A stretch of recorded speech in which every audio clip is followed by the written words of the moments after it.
Hola, benvinguts a adolescents.cat. Podeu comentar a través de Twitter amb el hashtag AdolescentsTP. Només coses bones, perquè és que llegir crítiques a vegades fa com... Baixa la moral una mica, no? Intentes treballar el millor que pots. Exacte. Esther, va, comencem amb una cosa que heu de vigilar molt perquè serveix per saber si hi ha lladres que estan vigilant a casa teva. Doncs sí, això és important perquè els Mossos d'Esquadra han publicat un vídeo a les xarxes socials explicant que hi ha alguns lladres aquí a Catalunya que fan servir un truc per saber si poden robar a casa vostra. La tècnica que fan servir és que col·loquen un plàstic o un paper a la porta de la casa i llavors passen a mirar cada dia si hi és. Si aquest plàstic hi és, vol dir que no hi ha ningú a casa. Potser els propietaris han marxat de vacances o estan fora i llavors aprofiten per entrar i robar. Així que mireu bé les portes de casa vostres i si veieu un paper, truqueu a la poli. Jo havia fet aquest truc, però no per entrar a robar a cases. Calaixos a casa. Sí, per saber si a casa meva els meus germans, o la meva mare o el meu pare entraven a l'habitació. I sempre acabava entrant algú. Doncs bona idea, sobretot per vacances. Passa el lladre, veu que no, quina por. Molt bé, Mònica, a veure, molt fort el cas d'una noia que sobrevivia menjant només 140 calories al dia, que és molt poc, això. Però això és poquíssim. Sí, és molt poc. Parlem de Margherita Barbieri, que és una noia que des de petita va tenir molt clar que el seu somni era ser ballarina professional de ballet. Quan va començar a créixer a l'adolescència es va desenvolupar el cos i tenia les cuixes una mica grosses. Els professors cada dia li deien que amb aquest cos i aquestes cuixes no podria mai ser una ballarina professional de ballet i això va fer que ella es comencés a obsessionar fins al punt on només consumia 140 calories al dia i va arribar als 25 quilos, que és realment molt, molt perillós. Ara, per sort, ha explicat la història, ja està recuperada i, a més, lluita perquè les noies amb anorèxia puguin sortir també, que ho expliquin, que no tinguin por, perquè el fonament és aquest, la falta d'autoestima per culpa d'altres persones. I el problema dels profes també, que li van fer bullying. Evidentment. És un món molt competitiu, el ballet, però no entra a ningú poder-li dir que amb aquest... Ningú et pot dir que no pots fer realitat el teu somni. Jo ara estava comptant i 140 calories, a veure, és poc, però no sabem exactament si és molt, és poc, i per això he pensat, dic, anem a trucar a la Laura Medrano, que és de la Fundació Imatge i Autoestima, que és superexperta en alimentació i que crec que la tenim al telèfon. Laura, què tal? Hola, què tal, adolescents? Moltes gràcies per trucar-me.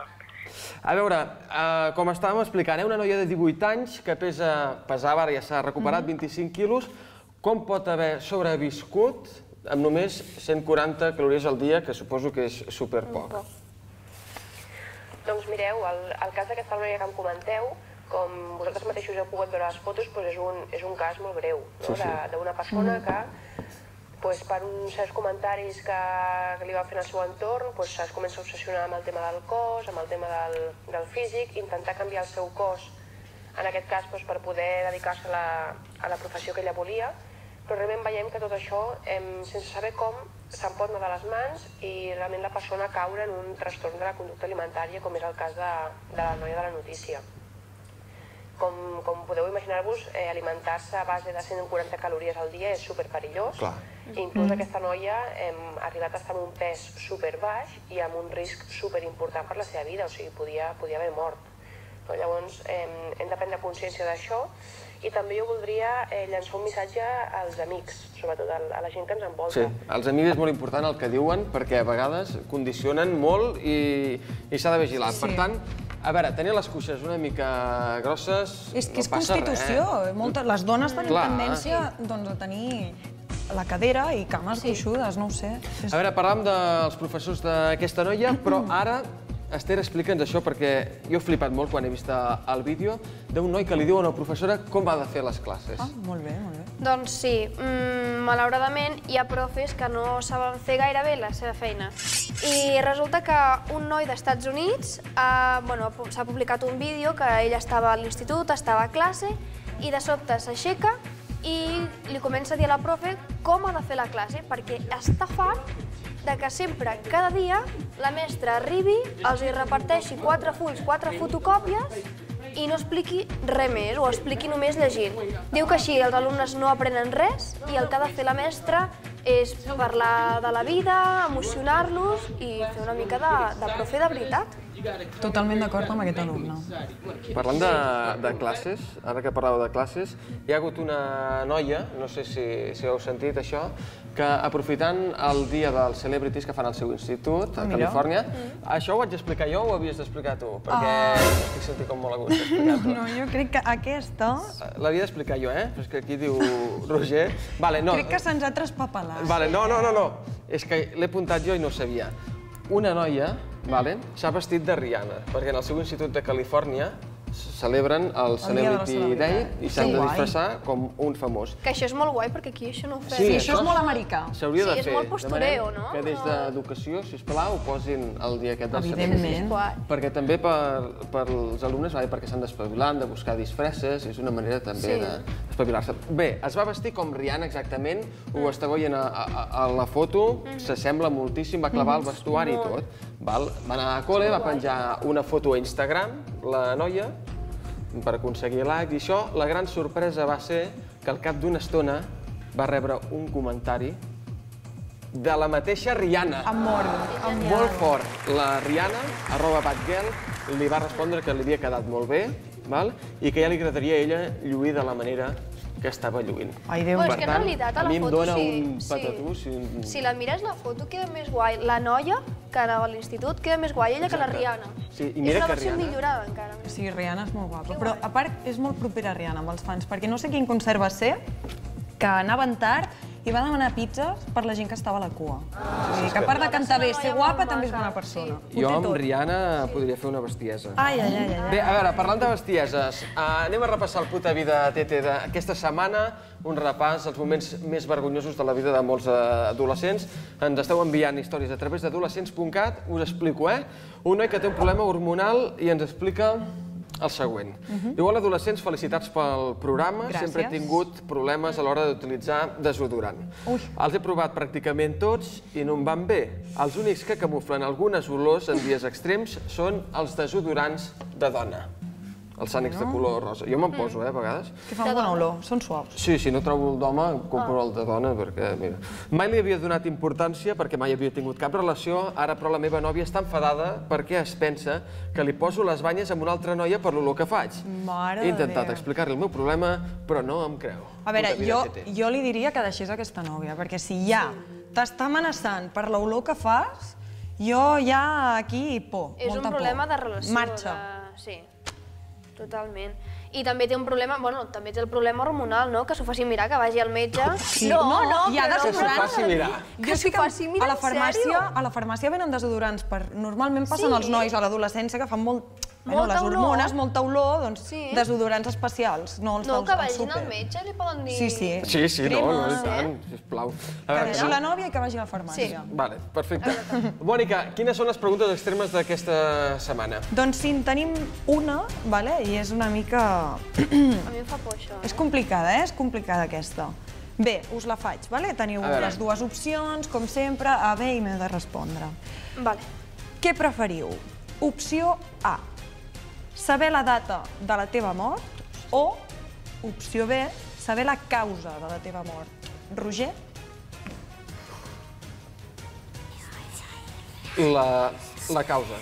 La causa, si no estaria patint molt comptant quants dies falten per d'allò. Vale, no dic res. I ara tu, Esther? És que no ho sé, Potser també la causa. Vale. Sí. Jo ara aquí us diré alguna cosa i després entrarem a veure què ha dit la gent del carrer. La causa, si us diuen que la causa és anar en cotxe, tornaríeu a agafar un cotxe? Mai. No, perquè així seria immortal. Però viuríeu una ansietat constant. El dia que us despistessiu i agaféssiu el cotxe, caput. No, és terrible. Jo no vull saber la resposta a cap de les dues. Vale, doncs, a veure, la gent del carrer que ens han dit el següent. Dins vídeo. Saber-ne la causa. Saber-ne la causa. Saber la causa. La causa. Poder la causa. Preferiria saber la causa. Saber la data de la meva mort. Sí, per aprofitar el temps. La data de la meva mort. Crec que... La data? La data. La causa. Sí, definitivament. La causa. Bé, doncs ara que ja sabem també les respostes que ens heu donat vosaltres a la gent del carrer, ens oblidem dels més importants, que són els nostres lectors, Què han votat? que van votar un 30% saber la data de la teva mort i un 70% saber la causa de la teva mort. Clar, per tant, la nostra opció era la més majoritària. Hòstia, per cert, perdó un moment, perquè tenim la Laura Medrano encara al telèfon, que hem parlat amb ell ja fa una estona, però és que... Bueno, Laura, que moltes gràcies. És el primer dia que passo una trucada i això. Gràcies, Laura. Un petó. Vale. A veure, pot passar, no us ha passat mai que deixeu el telèfon com despenjat i després no... Molt bé. A veure, aquesta setmana hem preguntat a adolescents.cat què van sentir els nostres usuaris la primera vegada que van practicar sexe oral. Com que rebem moltes preguntes de gent que diu com és la primera vegada en aquest sentit, com ho haig de fer, doncs aquí teniu testimonis reals d'adolescents la seva primera vegada que van practicar sexe oral. Mònica. Bé, doncs, Jennifer, 16 anys, vaig flipar massa, tenia el mateix gust que la resta del seu cos, però multiplicat per 1000, i em va agradar que ell estava tan a gust. Mai he entès perquè les noies que fem aquestes coses són tractades com a guarres i no ho podem anar dient. Per això, si et ve de gust, fes-ho. És només una mostra d'amor més. Laura, 16 anys. Va ser una experiència molt rara. Era la meva primera relació i ja portaven 6 mesos junts. La cosa va començar amb tocaments i vaig baixar cap al penis. No sabia com es feia. Va ser una situació molt incòmoda. No em va agradar gens. Jordi, 18 anys. Em vaig aplanar cap allà baix i quan vaig ser-hi no sabia ben bé què fer. Vaig començar a moure la llengua i ella semblava donar-li plaer. He de dir que tenia un gust de metall o alguna cosa similar. Em va sorprendre molt. David, 16 anys. Primer de tot, dic que sóc bisexual i la primera vegada que ho vaig fer va ser amb un noi. Va ser a casa seva, els seus pares no estaven i nosaltres portàvem uns mesos sortint. Estàvem molt calents i havíem començat a jugar amb els mugrons i a fer-nos xupetons, fins que no vam aguantar més i li vaig fer una fel·lació, una mamada. Al principi tenia por de fer-li mal o alguna cosa, però després em va ajudar a tranquil·litzar-me i ho vaig disfrutar. Hòstia, molt bé. Bueno, molt bé. Vull dir, que va molt bé saber els testimonis de gent, perquè, doncs... I tots són una bona experiència, vull dir que la gent que té por, que al principi falta confiança, però que... I normalitzar-ho, que no és una cosa estranya ni res. Tu, la cosa està molt calenta, posem la temperatura, tan calenta que podríem torrar castanyes. Pot ser. I moniatos, si fa fa. Castanyes. Tan calentonetes i tan torradetes. Sabeu d'on ve la castanyada? Celebrem la tardor coincidint amb la festa de Tots Sants. Antigament, les famílies estaven tota la nit vetllant els seus difunts i menjaven castanyes, moniatos i panellets, uns productes altament energètics. Ah, i sabíeu que en els cementiris per aquesta data és d'origen celta? Ells dividien l'any en dues parts, la de llum, primavera i estiu, i foscor, tardor i hivern. Entre aquests mesos foscos de final d'any hi havia uns dies de transició en els quals donaven la benvinguda a l'obscuritat i creien que els difunts podien contactar amb els vius. I tu, celebres Tots Sants menjant castanyes i panellets? Seguim a Adolescents.cat, el programa que els pares miren d'amagat i alguns avis també, Jo sé d'alguns avis, els avis els agrada molt. La meva àvia mira el Bueno, programa. perquè és molt guai la teva àvia. Sí, la veritat és que sí. Que entri la Judit Serrano, la menjadora oficial de Quicos d'Adolescents.cat. És la persona que li he vist posar-se més quicos a la boca en un minut, t'ho juro, en sèrio. D'on et veix? Et cronometraré després perquè també t'he vist... Ficar-me què? Així. Però amb què? Amb què, amb què? Amb dues mans. Ah, no ho sé. Tenies la boca molt plena. Vale, a veure, Serrano, jo mai, sisplau. Va, avui l'hem portat dos, vale? No sé quin dels dos és pitjor. Bueno, espera. Fem una cosa. Sí. Que entri l'Enric Rubio. S'ha costat, et cau malament, pobre nen. Per què? Perquè no us he vist mai junts, aquí. I quina gràcia té? És guai. Sempre veniu sols, ens agrada anar canviant una mica. Companyia, no? Sí. No, m'agradaria que l'Enric es vagi incorporant a l'equip i això participi en el joc. Això vol dir que no vol contestar ell, aquest jo mai. No, a veure, anem a veure quins són. Doncs ja està, tots Un moment, volgut. que no vol dir que m'hagis de fer a mi, Directe, no. Voleu això? Hola, Enric, què tal? Què tal? Bueno, va, Ui, comença. vols saber aquí, Mònica? A veure, noi, sisplau. Vale, som-hi. Dos jo mai. Primer de tot, jo mai, teniu aigua? Sí, aquí a la tassa. Sí. Vale. Jo mai m'he liat amb una persona, també per tu, que he conegut la mateixa nit. Allò que vas de festa, coneixes, patapam. Impossible, no. No. Roger, veu, tu veu. Òbviament. Ha begut la Mònica? Sí, La Mònica li falta aigua, a la Clar, Mònica. perquè durant aquells 6 mesos... En fi. No, mai, mai va coincidir. Aviam, tothom hauria d'haver begut aquí, perquè el 80% de fet, com podeu veure, ara de seguida... Però tu, Judit, veus de totes. Ja, però jo no, per això no Però porto Judit, ja... En aquesta altra poder, aviam, m'agradarà veure la vostra resposta. Jo mai acceptaria fer un trio, un trio, 3 persones, amb un llit. Sí, fins aquí arribem. Un trio Sí? amb la meva parella i el seu millor amic o amiga. No, barrejar amistats, no. Això és un problema, és un problema. Aquí entra una cosa perillosa, que és que tu diries sí, però després ja et fa por que l'altre digui vale, però ara que ho hem fet amb la meva amiga, ho volem fer amb el teu amic.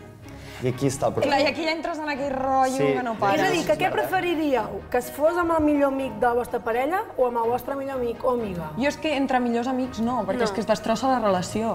És que mai Però, Igual que no sortiria mai amb el meu millor confiança amic. tindràs per dir... No. Pim-pam, Oi no que no pot sortiries acabar amb bé. el teu millor amic perquè acaba la relació? Doncs amb un trio igual. No pot acabar bé. No pot Els acabar trios no bé. es poden fer amb la A parella. veure, un No. moment, perquè jo m'estic fent l'esquema mental i tinc molta gent aquí. Amb qui m'hauria de fer? Quines són les dues opcions? És a dir, a veure... tu amb la teva parella Vale, jo amb la meva parella. Vale, és a dir, espera't. Jo no, ja? I jo...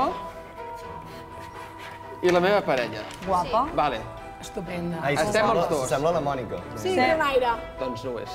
És una altra. Doncs No, hi no. seria amb la millor amiga o amic de la teva parella. Però aquí entraria, si vols, a fer-ho amb un altre tio o amb una altra tia. Ah, vale, aquest és el tema. Seria una altra noia, en el meu cas. I si fos un craco, la perdona, millor amiga de no la és teva per res, parella? però- En el Tu meu amb cas, dues si jo dones? pogués triar. Per tant, No podia amb una, podria amb dos. elles, I és que és un És molt fantasma, complicat, pobret. és és molt complicat el tema aquest. Què ha dit la gent? Què ha Doncs dit? només un 36% Home, evidentment. ho acceptaria, és a dir, Enric, vas molt equivocat, i un 64% diu que no. Evidentment. Estic totalment d'acord. És una cagada en tota El pròxim dia fem un Jo mai faria un trio, perquè aquí em sembla que la majoria de gent veuria. Tu veuries a tota la resta de gent ja... La Judit li fot a totes. El que veig és que són incompatibles, aquests jo mai, saps? L'altre, Pots l'altre, és que conèixer anem algú fotut aquella dos aquí al nit, sofà. que tingui una bona amiga allà i ja està, saps? Ja està. De fet, és molt probable que en un moment allà que estàs de festa, de cop una cosa porta l'altra i quan estàs al llit, merda, però si érem un i ara eren dos. Sí, no deixaràs una amiga dormir al No sofà. t'adones? Apareixen com bolets al llit les persones. Això és a vosaltres, a mi no, tio. Bueno, és igual. Judit, no marxis gaire lluny perquè parlem de trompes. Sí, de bueno, trompes, de coses trompes. interessants. Sí. Ja està. Sí. Bueno, Il·lumina'ns. exacte. Vosaltres sabeu que aquí nosaltres sempre diem que el gos, el seu millor amic és l'home, no? Sí. Vale, doncs a Tailàndia el vincle entre animal i persona funciona una mica diferent. No tan sols és amb el gos, sinó que està molt més... O sigui, és molt més fort el vincle entre uns animals de bastant més grans, com que tu dius, que tenen trompa. Els elefants. Molt bé, Roger, els elefants. Ah, vale. No, Pensava que... no, endevinat ja. Vale, els elefants. Bé, doncs, com veiem en aquest vídeo, el cuidador d'animals d'Arric, que és un cuidador australià, Sí? simula estar-se ofegant i el que veiem és que la seva mascota, el que cuida, que és un elefant, entra a rescatar-lo. Vale? Entra, ho veieu, ara com entra, va entrant, sembla que se l'emporta la corrent en Darry, i l'elefant amb la trompa el que fa és agafar-lo i portar-lo cap a la vora del riu per tal de salvar-lo. Això és el que hauríem de fer les persones. sí.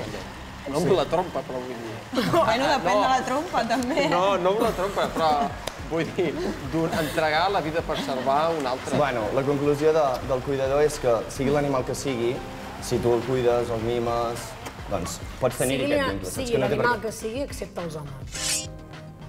Ai, mira, Vol que els Judit, de veritat, cuidis, és que els que... mimis, si no volen... No t'han rescatat, a tu? Mai. No. No, bueno, potser és que... És igual. Enric, gràcies, i Judit, moltes gràcies. Anem a parlar de música de Tinefeina. Ja és aquí, TIN-FM, la ràdio musical d'adolescents.cat. Descarrega-la a l'APP Store i a Google Play i gaudeix dels grans èxits actuals de la música pop i R&B. TIN-FM, TIN-FM. non-stop music. I parlant de Teen FM, donem la benvinguda a l'Ernest Codina. Guapo! Bravo! Què passa, Merci?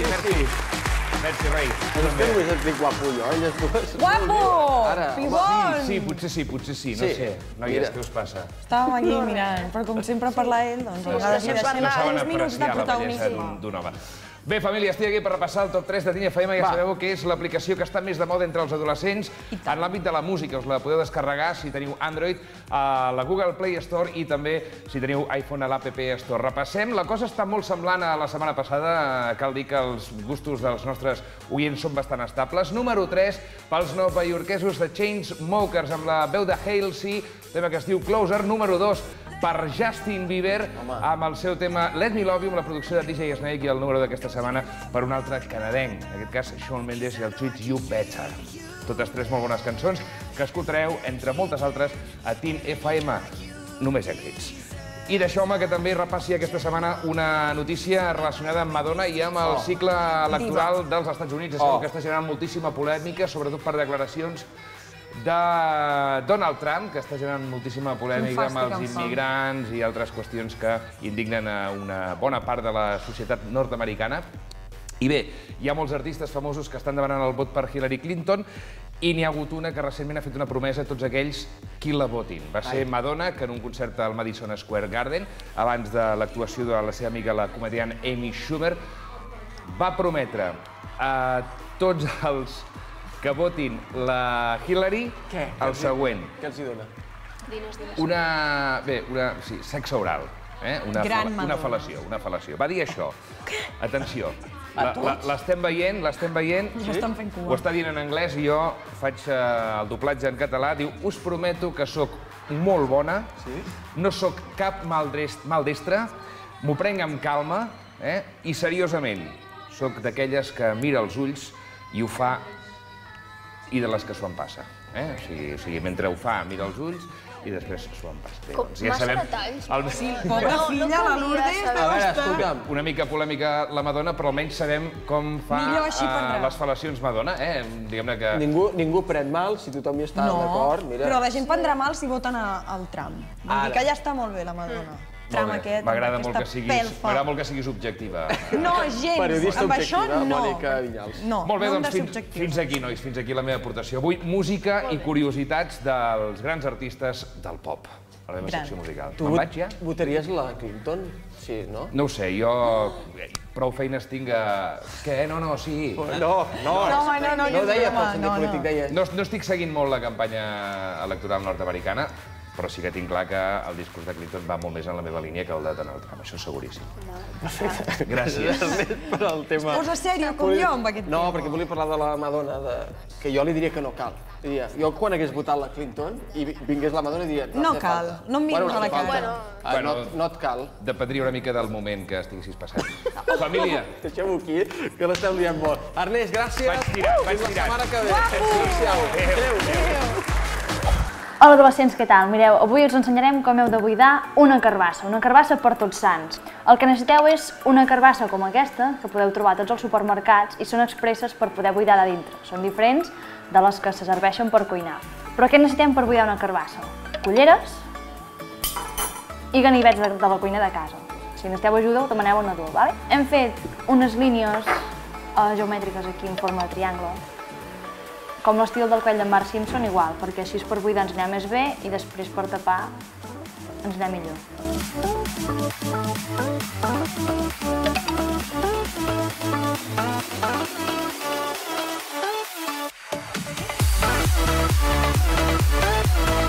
I surt tot això d'aquí dins. Ho tallem. Doncs ara agafem la cullera i comencem a buidar.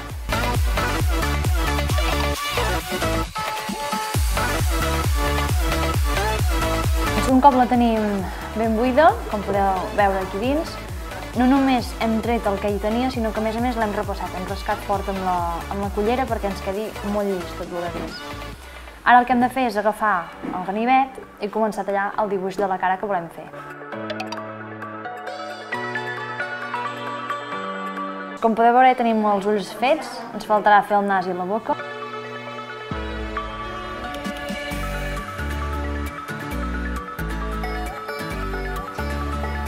Hem fet els ulls, després amb els dits i amb un tovalló de paper els hem acabat de polir perquè no quedi tot malament. Hem fet els forats del nas, en compte de no tallar-nos, i la boca.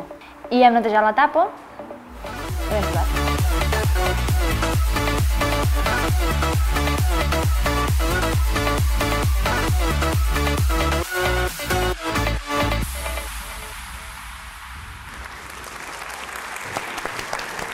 Bé, ho deixem aquí, que s'estan dient molt grosses ja avui. Si us ha agradat o voleu aportar alguna opinió, alguna cosa, podeu fer a través del hashtag AdolescentsTV. Gràcies, Mònica Vinyals. A tu. Gràcies a Esther, gràcies a l'Ernest i a tothom que ens ajuda a fer això possible. Fins la setmana que ve.